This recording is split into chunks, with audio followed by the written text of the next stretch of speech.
एक राजा की 7 बेटियां थीं। एक दिन राजा ने अपनी बड़ी बेटी से कहा, बताओ बेटा तुम किसका खाती हो?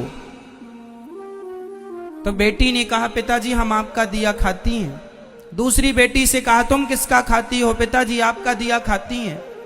प्रजा से पूछा, तुम किसका खाती हो? बोले आपका दिया खाते हैं। सबसे पूछा, तुम किसका दिया खाते हो? बोले आपका दिया। राजा आप ही हमारे पालनहार हो, आपका दिया हम सब खाते हैं।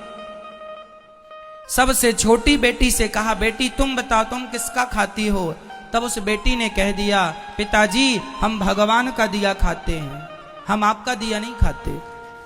राजा को बड़ा बुरा लगा, उसे लगा हमारी इंसल्ट कर दी इसने, हमारा दिया खाती है और नाम ले रही है भगवान का। राजा ने कहा, कोई भगवान भगवान नहीं होता, अरे मैं तुम्हें खाने ना दूं तो तुम मर जाओगी। बेटी ने कहा, पिताजी तो आप करके देख लो।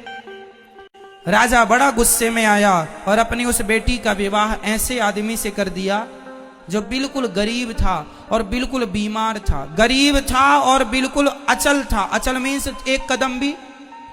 एक लकड़हारा था, जंगल में लकड़ी काटने गया, अचानक उसकी तबीयत बिगड़ गई और वहीं पर वो पड़ा रहा, वहीं मलमूत्र में घिसटता रहा। ऐसे गंदे आदमी से राजा ने अपनी उस बेटी का विवाह कर दिया कि देखता हूं तू अब कहती है भगवान का खाती हूं तो अब खिलाए तेरा भगवान। 6 बेटियों का विवाह उसने अच्छे राजाओं के घर किया, राजकुमारों के साथ खानदान में किया, और एक बेटी का विवाह लकड़हारे से कर दिया, वो भी जो बीमार था, जो मलमूत्र भी वहीं कर रहा था, पूरा गंदगी थी, मक्खियां भिन्न भिन्न कर रही थी। उस लड़की को लगा कोई बात नहीं, विधाता की ऐसी ही मर्जी है। वो लड़की जो थी अपने उस पति के संग रहने लगी। उसे पास में नदी थी तो ले गई, नहलाया धुलाया साफ किया, और जो उसके भाग्य में था मिला। उसका पति चल नहीं पाता था, अब वो क्या करे, पति को भोजन कैसे कराए? तो जंगल की लकड़ियां बीनती और ले जाके शहर में बेचती, जो पैसा आता उससे कुछ दवाइयां लाती, कुछ रोटियां लाती, खाती, पति को खिलाती, दवाई खिलाती। और वहां पर एक नाग नागिन, जंगल था ना तो जंगल में तो जीव जंतु ही रहेंगे, एक नाग नागिन का जोड़ा था। तो वो जब दूध लाया करती अपने पति को देती, और जो बच जाता तो दौने में वो वहां नाग नागिन को रख दिया करती थी। तो नाग नागिन दूध पीते और बड़े प्रेम से वो खुश रहते। अब वो धीरे धीरे उसका पति ठीक होने लग गया, बीमारी से उसको राहत मिलने लग गई, ठीक होने लगा। एक दिन नाग ने सोचा कि ये मेरी इतनी सेवा करती है, परोपकारी भाव है, यदि इसे धन मिल जाएगा तो ये तो समाज की बहुत सेवा करेगी।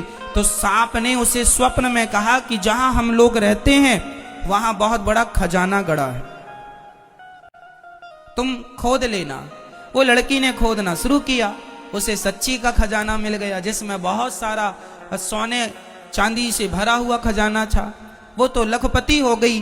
उसने एक बड़ा सा महल बनवाया, नगर बसाया, ओ बढ़िया ठाट बाट बनाया, और दोनों राजा रानी हो गए। उसका पति बिल्कुल स्वस्थ हो गया और बढ़िया राज सिंहासन पर बैठने लगे, और बड़े प्रेम से हाथी घोड़ा इकट्ठा किया और सेना इकट्ठी की, राजा हो गया। वो रानी हो गई, पर उसने परोपकार नहीं छोड़ा। रोज अन्न क्षेत्र चलाती, जो आए सबको भरपेट भोजन मिलेगा। उसके पास जरूरत से ज्यादा धन हो गया। एक दिन वो सबको भोजन बांट रही थी तो उसने देखा कि लाइन में सबसे पीछे उसका बाप लगा हुआ और उसकी बहनें लाइन में लगी हैं भोजन के लिए।